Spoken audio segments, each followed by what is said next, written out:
रायगढ़ में एक सुखी रियासत थी। वहाँ के राजा विक्रम सिंह की मृत्यु के पश्चात उनके 18 वर्षीय पुत्र राजकुमार कुंवर सिंह का राज्याभिषेक होने वाला था। तभी पड़ोस के एक राजा धीर सिंह ने रायगढ़ पर आक्रमण कर दिया। रायगढ़ की सेना शत्रु सेना का सामना न कर पाई। रायगढ़ का सेनापति लड़ाई के मैदान में शत्रु सेना से जा मिला। राजकुमार को जब यह ज्ञात हुआ तो वह अपनी माता श्री को लेकर महल के एक गुप्त द्वार से बाहर निकल गया।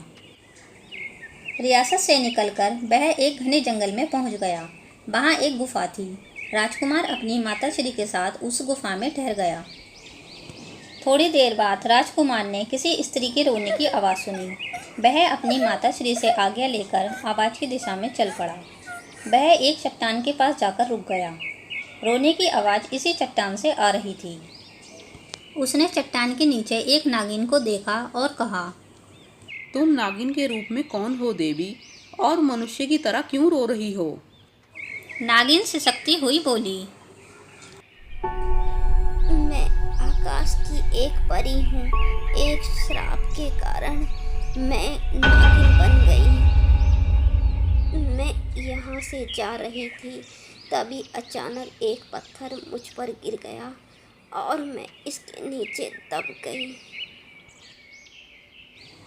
राजकुमार ने पत्थर को हटाया। पत्थर के हटते ही नागिन शांत हो गई। उसका रोना भी बंद हो गया। राजकुमार ने देखा नागिन का मुंह परी जैसा होता जा रहा है। थोड़ी देर में फन की जगह सुंदर मुख और धड़ सांप का था। नागिन आंसू बहाते हुए बोली, राजकुमार, आज तुमने मुझ पर बहुत बड़ा उपकार किया है। मैं इसे कैसे चुकाऊं? लेकिन तुम यह तो बताओ, इस घने जंगल में क्या कर रहे हो? राजकुमार ने अपनी सारी दुख भरी कहानी सुना दी। उसे सुनकर नागिन परी ने कहा, राजकुमार, तुम मुझे इस श्राप से मुक्त करा दो। मैं तुम्हारी सहायता करूंगी। इस पहाड़ के दूसरी तरफ एक जादूगर रहता है। उसके पास एक श्राप मोचन मणि है। तुम उसे ले आओ।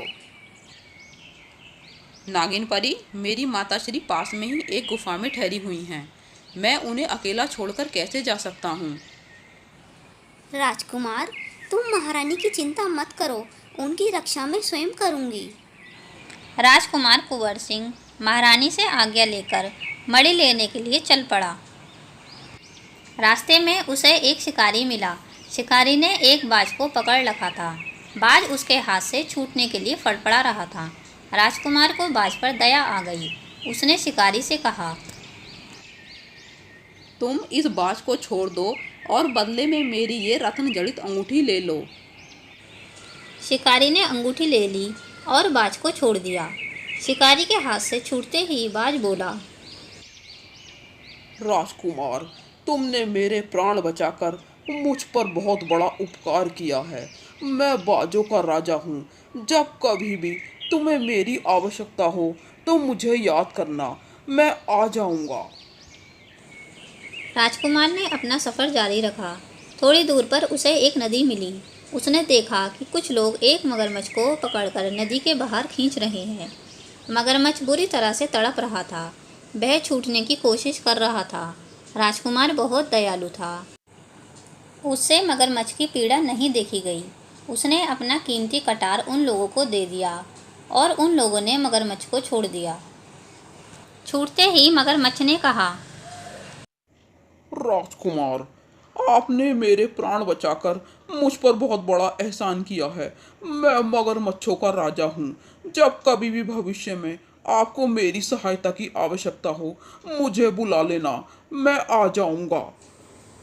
राजकुमार ने मगरमच्छ से नदी को पार कराने के लिए कहा। मगरमच्छ खुशी खुशी तैयार हो गया।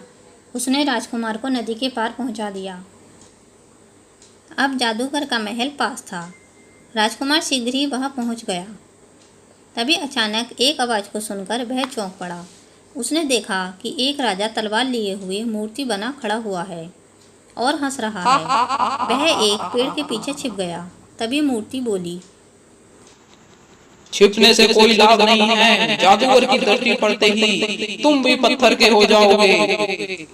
राजकुमार घबरा गया, लेकिन तभी उसे नागिन परी को दिया गया वचन याद आया। वह जादूगर से मणि छीनने का उपाय सोचने लगा। तभी मूर्ति बोली, राजकुमार, यदि अपने प्राण प्रिय हो तो यहाँ से भाग जाओ, जादूगर यहाँ आता ही होगा। राजकुमार निराश होकर नदी के किनारे आ गया। तभी उसे मगरमच्छों के राजा की याद आई। उसने मगरमच्छ और बाजों के राजा को याद किया। शीघ्र ही दोनों वहां उपस्थित हो गए। राजकुमार ने उन्हें अपनी कठिनाई बताई। कुछ क्षण विचार करने के पश्चात राजकुमार ने कहा, मगरमच्छों के राजा, तुम नदी की ओर बढ़ो और बाजों के राजा, तुम ऊपर से आक्रमण करो। जैसी आपकी आज्ञा राजकुमार। मगरमच्छ जल में चला गया और बाज आकाश में उड़ गया। थोड़ी देर में आकाश में अनेकों पक्षी उपस्थित हो गए। बाजों ने जादूगर के महल पर हमला बोल दिया। उधर मगरमच्छों का राजा मगरमच्छों को लेकर अंदर पहुंच गया। जादूगर इस अचानक आक्रमण से घबरा गया। मगरमच्छों और बाजों पर उसका जादू न चल सका। बाजों और मगरमच्छों ने उसे चारों तरफ से घेर लिया और जादूगर को मार दिया। बाजों के राजा ने राजकुमार को आवाज़ दी। जब राजकुमार महल के अंदर आया तो उसने देखा कि जादूगर मरा पड़ा है। बाजों ने उसे जगह जगह से नोच लिया है। एक मगरमच्छ जादूगर के पैर से लिपटा हुआ है। राजकुमार ने बाजों के राजा और मगरमच्छों के राजा को धन्यवाद दिया।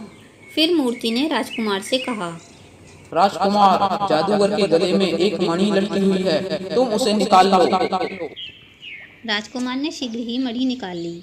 फिर मणि की सहायता से मूर्ति में प्राण डाल दिए। वह मूर्ति उस नगर के राजा चित्रसेन की थी। चित्रसेन ने राजकुमार का आभार व्यक्त किया। राजकुमार, आपने हमें इतने बड़े संकट से बाहर निकाला है। हम आपकी क्या सहायता कर सकते हैं? राजकुमार ने उसे अपनी सारी व्यथा सुना दी। राजा चित्रसेन ने कहा, आप चिंता मत करो राजकुमार, मैं अभी अपनी सेना लेकर आपके साथ चलता हूँ। राजा चित्रसेन अपनी सेना लेकर राजकुमार के साथ चल पड़ा।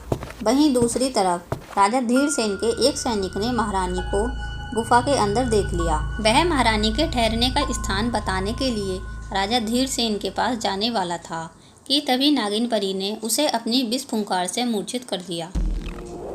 थोड़ी देर के पश्चात राजकुमार राजा चित्रसेन के साथ गुफा के पास पहुंचता है। राजकुमार ने मणि से नागिन परी को श्राप मुक्त कर दिया। वह एक सुंदर परी में बदल गई। राजकुमार ने राजा चित्रसेन की सेना को लेकर रायगढ़ पर हमला कर दिया। राजा धीरसेन युद्ध में पराजित हो गया। उसे बंदी बना लिया गया। रायगढ़ के सिंहासन पर राजकुमार कुंवर सिंह को पदासीन किया गया। लेकिन राजकुमार नागिन परी को ढूंढ रहा था। परी का कुछ पता नहीं चल रहा था। राजकुमार निराश हो गया। एक दिन परी राज दरबार में एक राजकुमारी के साथ उपस्थित हुई। राजकुमार उस राजकुमारी को देखता ही रह गया। नागिन परी, आप इतने दिनों से कहाँ थीं और आपके साथ यह कौन है? राजकुमार, यह धरती की परी है, राजा धीरसेन की पुत्री राजकुमारी करुणा। नागिन परी ने महारानी से निवेदन किया, महारानी जी, आप राजकुमार कुंवर सिंह और करुणा का विवाह करा दीजिए।